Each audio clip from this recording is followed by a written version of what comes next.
삼성전자 주주분들, 요즘 시장을 보면 정말 이상한 장면이 계속 나오고 있습니다. 외국인은 계속 팝니다. 하루 이틀이 아니죠. 연속 매도가 길어지고 있고 시장에서는 외국인 매도가 역대급으로 이어지고 있다는 말까지 나옵니다. 그런데 삼성전자는 완전히 무너지지는 않습니다. 흔들립니다. 분명히 많이 흔들려요. 30만 원대가 위태롭게 보일 때도 있고 장중에는 공포가 확 커질 때도 있습니다. 그런데 이상하게도 시장이 무너지는 것처럼 보여도 삼성전자에는 계속 받아주는 힘이 있습니다. 여기서 주주분들이 가장 궁금한 부분이 생깁니다. 외국인이 이렇게 계속 파는데 왜 삼성전자는 아직 버티고 있는 걸까요? 그리고 더 중요한 건 이겁니다. 외국인이 판다고 무조건 끝난 걸까요? 아니면 외국인 매도 속에서도 진짜 반등의 실마리가 이미 나오고 있는 걸까요? 오늘은 이 부분을 제대로 보겠습니다. 외국인 매도를 무조건 악재로만 보지 않고 차익 실현, 리밸런싱, 환율 부담, 패시브 비중 조절, 그리고 삼성전자의 기본 체력까지 나눠서 보겠습니다. 지금 중요한 건 외국인이 당장 사느냐가 아닙니다. 외국인이 더 이상 강하게 팔지 않기 시작하느냐입니다. 진짜 반등은 외국인이 대규모로 사는 날보다 외국인 매도 강도가 먼저 줄어드는 날부터 시작될 수 있습니다. 먼저 외국인 매도가 왜 이렇게 무섭게 느껴지는지부터 봐야 합니다. 삼성전자는 한국 주식시장의 대표 종목입니다. 코스피에서 차지하는 비중도 크고 외국인 보유 비중도 높습니다. 그래서 외국인이 삼성전자를 팔면 삼성전자만 흔들리는 게 아닙니다. 코스피 전체가 흔들립니다. 반대로 외국인이 삼성전자를 사면 시장 분위기 전체가 좋아지는 경우도 많습니다. 그만큼 삼성전자는 단순한 개별 종목이 아니라 한국 증시의 얼굴 같은 종목입니다. 외국인이 계속 판다는 건 투자자 입장에서 굉장히 부담스럽게 느껴질 수밖에 없습니다. 특히 최근처럼 코스피가 급락과 급반등을 반복하고 사이드카가 연속으로 발동되고 환율까지 불안정한 장에서는 외국인 매도가 더 크게 보입니다. 하지만 여기서 한 가지는 꼭 구분해야 합니다. 외국인이 판다는 사실 자체보다 왜 파는지, 얼마나 강하게 파는지, 어떤 상황에서 파는지가 더 중요합니다. 외국인 매도를 전부 같은 의미로 보면 안 됩니다. 첫 번째는 차익 실현입니다. 삼성전자는 최근 강하게 올라온 구간이 있었습니다. 단기간에 주가가 빠르게 올라오면 글로벌 펀드 입장에서는 일부 이익을 확정하고 싶어집니다. 이건 회사가 나빠서 파는 것과 다릅니다. 올랐으니 일부 비중을 줄이는 겁니다. 두 번째는 리밸런싱입니다. 글로벌 펀드는 한국 주식만 보는 게 아닙니다. 미국, 대만, 일본, 유럽, 신흥국을 함께 봅니다. 어느 한쪽 비중이 커지면 포트폴리오를 맞추기 위해 일부를 줄일 수 있습니다. 세 번째는 환율 부담입니다. 원화가 약해지면 외국인 입장에서는 한국 주식 수익률이 달러 기준으로 나빠질 수 있습니다. 그래서 기업이 좋아도 환율 때문에 매도를 선택할 수 있습니다. 네 번째는 패시브 자금의 비중 조절입니다. 지수와 ETF를 따라 움직이는 자금은 개별 기업의 뉴스보다 전체 시장 비중과 지수 흐름에 따라 움직이는 경우가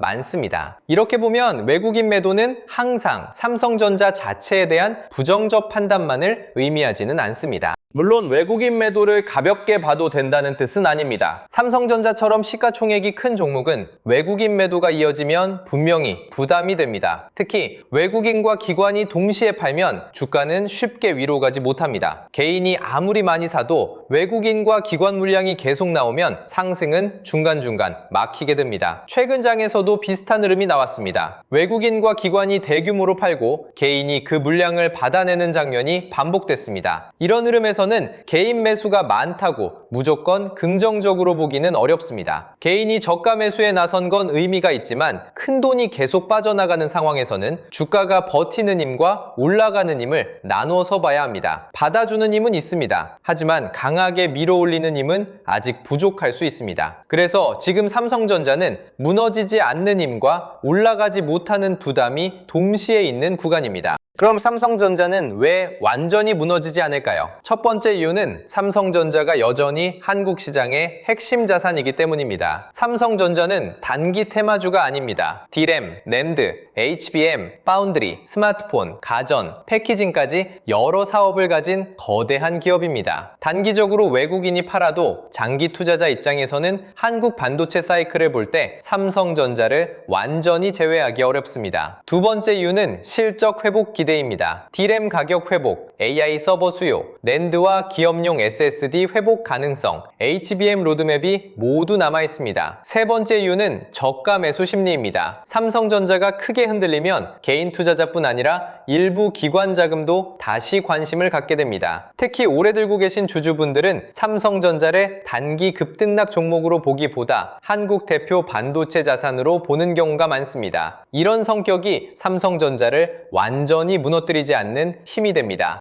또 하나 중요한 건 삼성전자의 사업 구조가 넓다는 점입니다. 이 부분은 양날의 검입니다. 좋을 때는 하이닉스처럼 선명하게 올라가지 못할 수 있습니다. 하이닉스는 HBM, 엔비디아, AI 메모리라는 스토리가 매우 선명합니다. 반면 삼성전자는 D램도 있고, 낸드도 있고, 파운드리도 있고, 모바일도 있습니다. 시장에서는 평가가 분산될 수밖에 없습니다. 하지만 흔들리는 장에서는 이 넓은 사업 구조가 방어력으로 작동할 수도 있습니다. HBM 하나만 보는 회사가 아니라 D램과 낸드의 회복, 파운드리 반사이익 가능성, 갤럭시 AI, 온디바이스 AI 메모리, PIM 같은 차세대 기술까지 여러 카드가 남아있기 때문입니다. 물론 이 카드들이 전부 당장 실적으로 연결되는 건 아닙니다. 그럼에도 시장이 삼성전자를 완전히 포기하지 못하는 이유는 아직 확인해야 할 성장 옵션이 많기 때문입니다. 외국인이 계속 파는데도 삼성전자가 버티는 또 다른 이유는 매도 성격이 달라질 수 있기 때문입니다. 외국인 매도에는 단계가 있습니다. 처음에는 강한 매도가 나옵니다. 위험 자산을 줄이고 차익을 실현하고 환율 부담에 대응하는 매도입니다. 그 다음에는 매도 강도가 약해질 수 있습니다. 완전히 사지는 않지만 예전처럼 세게 팔지는 않는 구간이 옵니다. 그 다음에는 관망이 나옵니다. 이때 주가는 아래에서 서서히 버티기 시작합니다. 그리고 마지막에 매수 전환이 나옵니다. 많은 투자자들이 외국인이 순매수로 돌아오는 날만 기다립니다. 하지만 실제로는 그보다 먼저 봐야 할 신호가 있습니다. 외국인이 더 이상 강하게 팔지 않는 모습입니다. 강한 매도가 약한 매도로 바뀌는 순간 주가는 이미 분위기를 바꾸기 시작할 수 있습니다. 그래서 삼성전자에서 지금 중요한 건 외국인 순매수 전환보다 매도 강도의 둔화입니다. 환율도 핵심입니다. 외국인은 한국 주식을 원화로 삽니다. 하지만 수익률은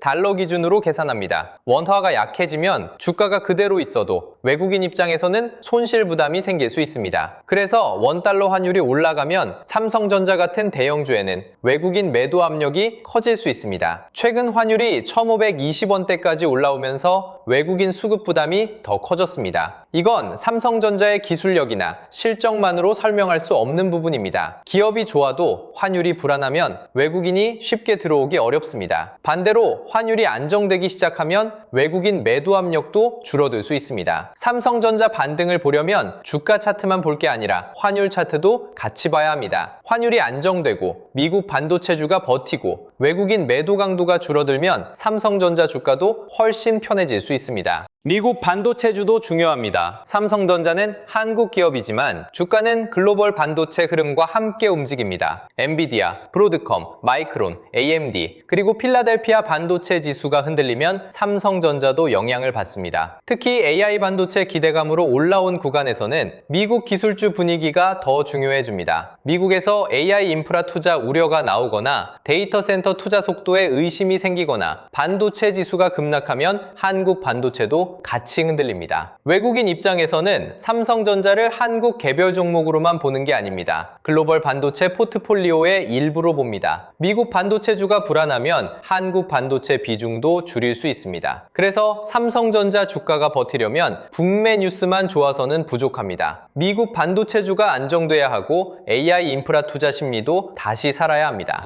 삼성전자가 버티는 힘에는 개인 투자자의 역할도 있습니다. 최근 장에서는 외국인과 기관이 팔 때 개인이 대규모로 순매수하는 모습이 반복됐습니다. 개인 투자자들이 삼성전자를 한국 대표 자산으로 보고 받아주는 겁니다. 이 힘을 무시하면 안 됩니다. 삼성전자는 국민주 성격이 강합니다. 주가가 크게 빠지면 장기 투자자들이 다시 관심을 갖고 기존 보유자들도 추가 매수를 고민합니다. 하지만 개인 매수만으로 상승 추세를 만들기는 쉽지 쉽지 않습니다. 개인은 방어력은 만들 수 있습니다. 하지만 큰 추세 상승을 만들려면 외국인 매도 강도가 줄고 기관 수급이 붙고 반도체 업황 뉴스가 함께 나와야 합니다. 개인이 받아주는 구간은 바닥을 만드는데 도움은 될 수 있습니다. 다만 상승 전환을 확정하려면 큰 돈의 방향이 바뀌는지를 확인해야 합니다. 그럼 지금 삼성전자에서 진짜 위험한 신호는 무엇일까요? 외국인이 파는 것 자체보다 매도 강도가 계속 커지는 것이 위험합니다. 환율이 계속 뛰고 미국 반도체주가 다시 밀리고 외국인과 기관이 동시에 매도하고 개인만 계속 받아내는 구조가 길어지면 주가는 더 피로해질 수 있습니다. 특히 신용 비중이 큰 투자자는 조심해야 합니다. 지금 같은 장에서는 종목이 나빠서가 아니라 순간적인 급락만으로도 반대 매매 위험이 커질 수 있습니다. 삼성전자 같은 대형주도 하루에 크게 흔들리는 장입니다. 중소형주나 레버리지 종목은 더 위험하죠. 이럴 때는 수익을 크게 내는 것보다 시드와 멘탈을 지키는 게 먼저입니다. 무리한 물타기, 과한 몰빵, 신용 확대는 최대한 피해야 합니다. 반대로 긍정적인 신호도 있습니다. 첫 번째는 외국인 매도 강도 둔화입니다. 계속 팔더라도 매도 규모가 줄어들면 분위기는 달라질 수 있습니다. 두 번째는 환율 안정입니다. 원달러 환율이 안정되면 외국인이 다시 한국 대형주를 볼 여지가 생깁니다. 세 번째는 미국 반도체주 반등입니다. 엔비디아와 마이크론, 필라델피아 반도체 지수가 버티면 한국 반도체주에도 숨통이 트입니다. 네 번째는 삼성전자 자체 뉴스의 구체화입니다. HBM, PIM, 파운드리, 패키징 뉴스가 단순 기대가 아니라 고객, 샘플, 양산, 실적으로 연결되면 외국인 시각도 달라질 수 있습니다. 다섯 번째는 반도체 밸류체인의 동반 회복입니다. 삼성전자만 혼자 반등하는 것보다 장비, 소재, 전력 인프라, 데이터 센터 관련주가 함께 움직이면 주도 흐름이 더 강해질 수 있습니다. 삼성전자 주주분들이 지금 가장 경계해야 할 착각도 있습니다. 외국인이 판다고 무조건 끝났다고 보는 착각입니다. 외국인 매도는 분명 부담입니다. 하지만 매도 이유가 차익 실현인지, 리밸런싱인지, 환율 부담인지, 한국 시장 전체 비중 조절인지에 따라 의미가 달라집니다. 반대로 외국인이 하루 이틀 샀다고 완전히 끝났다고 보는 것도 위험합니다. 중요한 건 지속성입니다. 하루 순 매수보다 며칠 동안 매도 강도가 줄어드는 흐름이 더 중요할 수 있습니다. 주가는 어느 날 갑자기 바닥이라고 표시해주지 않습니다. 보통은 먼저 매도 압력이 약해지고 그 다음 변동성이 줄고 그 이후에 반등의 힘이 붙습니다. 삼성전자도 마찬가지입니다. 지금은 외국인 매도 자체보다 그 매도가 약해지는지를 관찰해야 하는 구간입니다. 보유자 입장에서는 지금 대응이 정말 중요합니다. 오래 들고 계신 주주분들은 외국인 매도 뉴스에 너무 겁먹을 필요는 없습니다. 하지만 아무 생각 없이 버티기만 하는 것도 좋은 전략은 아닙니다. 본인의 비중을 먼저 봐야 합니다. 생활자금이 들어가 있는지, 신용이 섞여 있는지, 한 종목 비중이 너무 큰지 점검해야 합니다. 삼성전자를 장기 보유할 수 있는 사람과 단기 손실을 버티기 어려운 사람의 대응은 달라야 합니다. 장기 보유 여력이 있다면 외국인 매도 강도, 환율, 반도체 업황을 보면서 차분하게 가져갈 수 있습니다. 하지만 비중이 과하고 신용이 많고 멘탈이 흔들리는 상태라면 반등 구간에서 일부 리스크를 줄이는 것도 필요합니다. 좋은 종목도 내가 버틸 수 있는 비중이어야 의미가 있습니다. 신규 신입자는 더 천천히 봐야 합니다. 외국인이 계속 파는데도 삼성전자가 버틴다는 이유만으로 바로 매수 결정을 내리면 위험합니다. 버티는 것과 올라가는 것은 다릅니다. 지금은 방어력을 확인하는 구간이지 무조건 상승이 확정된 구간은 아닙니다. 신규 진입을 고민한다면 한 번에 들어가기보다 분할 접근이 더 낫습니다. 강하게 반등하는 날 추격하기보다 밀릴 때 거래량이 줄어드는지, 아래에서 매수세가 들어오는지, 외국인 매도 강도가 줄어드는지 봐야 합니다. 그리고 본인의 투자 기간을 먼저 정해야 합니다. 단기 매매인지, 몇 개월 보는 건지, 장기 보유인지에 따라 대응은 완전히 달라집니다. 삼성전자는 좋은 회사일 수 있지만 좋은 회사와 좋은 매수 자리는 다릅니다. 지금은 흥분보다 확인이 먼저입니다. 다음 장에서 볼 체크리스트를 정리해 보겠습니다. 첫째, 외국인 매도 강도가 줄어드는지 봐야 합니다. 둘째, 원달러 환율이 안정되는지 확인해야 합니다. 셋째, 미국 반도체주가 다시 흔들리지 않는지 봐야 합니다. 넷째, 삼성전자가 30만 원대에서 매수세를 계속 유지하는지 봐야 합니다. 다섯째, HBM과 PM, 파운드리 뉴스가 실제 고객과 양산 일정으로 이어지는지 확인해야 합니다. 여섯째, 반도체 밸류체인 전체에 돈이 다시 도는지 봐야 합니다. 진짜 반등은 삼성전자 혼자 움직이는 것이 아니라 반도체 생태계 전체가 같이 살아날 때 더 강해집니다. 지금 시장은 아직 불안합니다. 하지만 외국인 매도 강도가 줄고 환율이 안정되고 미국 반도체가 버티면 삼성전자도 다시 다른 흐름을 만들 수 있습니다.